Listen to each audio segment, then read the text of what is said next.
Hello everyone, welcome to back my YouTube channel. तो आज का वीडियो किसी टॉपिक पे नहीं होने वाला है। आज का वीडियो मैं आपको बताता हूँ कि आप अपने क्लिनिक में कौन सा इंजेक्शन इस्तेमाल कर सकते हैं जिससे आपको ट्रीटमेंट करने में आसानी मिलती है। तो यदि अभी तक आपने हमारे चैनल को सब्सक्राइब नहीं किया है तो चैनल को सब्सक्राइब कीजिए, लाइक कीजिए, शेयर कीजिए, साथ में बेल आइकन को प्रेस कीजिए ताकि हमारी आने वाली वीडियोज़ की नोटिफिकेशन आप तक पहुँचती रहे। तो आइए वीडियो को शुरू करते हैं और आपको मैं बताता हूँ आप अपनी क्लिनिक में कौन सा इंजेक्शन रख सकते हैं जिससे आपको पेशेंट को ट्रीटमेंट करने में आसानी होगी। तो सबसे पहले हमारे पास होने वाला है एसिलॉक इंजेक्शन, जो कि प्रोटीन पंप इनहिबिटर का कार्य करता है। आप एसिडिटी के लिए इस इंजेक्शन का प्रयोग कर सकते हैं, ये भी कंपलसरी इंजेक्शन है। दूसरा इंजेक्शन होने वाला है MBI मल्टीविटामिन इंजेक्शन है। यदि किसी पेशेंट को कमजोरी, वीकनेस, ब्लड प्रेशर लो लग रहा है तो उसमें आप ये पेशेंट को दे सकते हैं।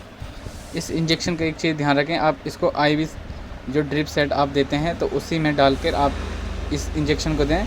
आप इसको डायरेक्ट नहीं दें और आप IV इन्फेक्शन में इस इंजेक्शन को डालें। NS में आप नॉर्मल सलाइन की बोतल में आप इस इंजेक्शन को डाल सकते हैं।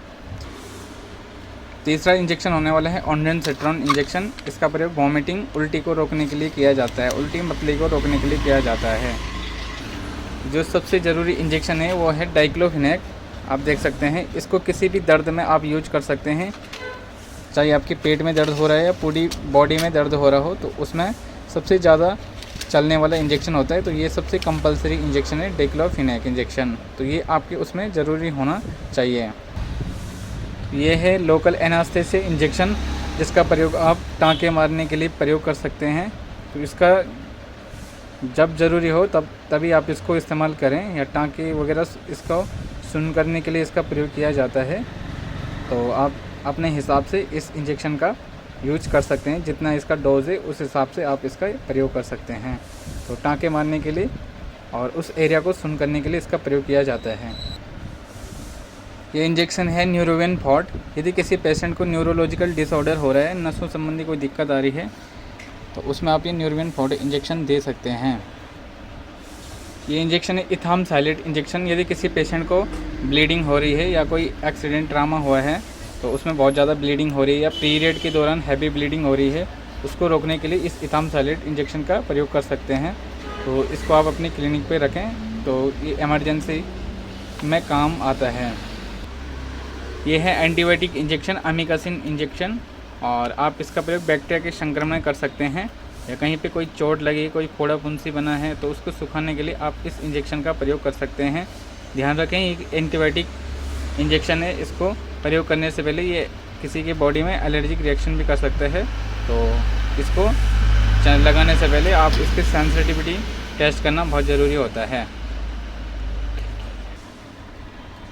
ये है डेरिफाइलिन इंजेक्शन। यदि किसी पेशेंट को सांस लेने में दिक्कत हो रही है और इस पेशेंट की बिल्कुल भी सांस नहीं आ रही है, तो उस कंडीशन में आप इस डेरिफाइलिन इंजेक्शन का प्रयोग कर सकते हैं। इसमें इटोफाइलिन एंड थियोफाइलिन पाया जाता है, जो हमें सांस लेने में मदद करता है। तो जब भी किसी पेशेंट को, और अस्थमा का पेशेंट है या जिसको बिल्कुल भी सांस नहीं आ रही है, तो उस कंडीशन में इसको प्रयोग किया जाता है। यह है मेप्टाल स्पास इंजेक्शन। इसका प्रयोग पेट दर्द के लिए किया जाता है। जब भी किसी को हैवी पेट दर्द हो रहा हो तो उसमें आप इसका प्रयोग कर सकते हैं। नॉर्मल आप पेट दर्द के लिए डायनापार इंजेक्शन भी दे सकते हैं, लेकिन उससे अगर आपको रिजल्ट ना मिले तो फिर आप मेप्टाल स्पास इंजेक्शन का प्रयोग कर सकते हैं। ये पेट दर्द के लिए बहुत अच्छा वर्क करता है। यह है नोबेल स्पास इंजेक्शन, जो डाइसाइक्लोमिन और डाइक्लोफिनेक कॉम्बिनेशन के साथ आता है। पेट दर्द और बॉडी पेन में इसका प्रयोग किया जाता है। यदि किसी को पूरी बॉडी में पेन हो रहा है, पेट में पेन हो रहा है, तो उस कंडीशन में आप नोबेल स्पास इंजेक्शन का प्रयोग कर सकते हैं। यह है लेसिक्स इंजेक्शन। यदि किसी पेशेंट का ब्लड प्रेशर हाई है या पेशेंट को यूरिन पास नहीं हो रहा है, यूरिन पेशेंट का बंद हो गया, तो उस कंडीशन में इस प्रोसेमाइड इंजेक्शन का प्रयोग किया जाता है। इसको जब ज़रूरत हो तभी इसका इस्तेमाल करें। यह है पेरिनॉर्म इंजेक्शन। इसका प्रयोग वॉमिटिंग या उल्टी को रोकने के लिए किया जाता है, और ये 10 ml की पैकिंग में आपको मिल जाता है। और आप इसके साथ एसिलॉक इंजेक्शन, इसको आप उल्टी को रोकने के लिए प्रयोग कर सकते हैं। ये भी उल्टी को रोकने के लिए प्रयोग किया जाता है, और ऑन्डेनसेट्रॉन इंजेक्शन जो दिखाई था आपको, वो भी उल्टी के लिए प्रयोग किया जा सकता है। तो दोनों में से आपको एक इंजेक्शन का प्रयोग करना है।